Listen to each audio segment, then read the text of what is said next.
Hello all, మీ అందరికి ఒక చిట్కా చెప్తాను.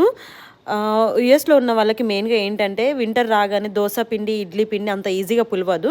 సో అలాంటప్పుడు ఏం చేయాలో చెప్తాను. అలాగే ఇడ్లీ పిండి మెత్తగా టేస్టీగా రావాలి అంటే సో ఇడ్లీ పిండిని బాగా ఇట్లా ఏరియేషన్ చేయాలి. ఏరియేషన్ చేసిన తర్వాత ఇట్లా బబుల్స్ వస్తే చాలా మెత్తగా వస్తాయి అన్నమాట. ఇడ్లీలు టేస్టీగా కూడా ఉంటాయి.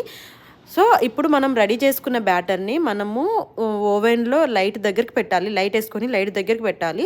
అంటే ఆ లైట్ హీట్ వల్ల మన ఇడ్లీ బ్యాటర్ అనేది బాగా పులుస్తుంది. సో మనం ఇడ్లీ బ్యాటర్ ఓవర్ నైట్ పెడితే చాలు, నెక్స్ట్ డే మార్నింగ్ కల్లా బాగా పులిసిపోతుంది. సో ఫ్రెండ్స్, మీకు ఈ వీడియో మీకు హెల్ప్ అవుద్దని నేను అనుకుంటున్నాను. అండ్ అలాగే మీరు ఒకసారి ట్రై చేయండి. ట్రై చేసిన వాళ్ళు ఎలా వచ్చిందో కామెంట్ కూడా చేయండి. సో ఇప్పుడు మీకు నెక్స్ట్ డే మార్నింగ్ కూడా చూపిస్తాను ఎలా పులిసిందో.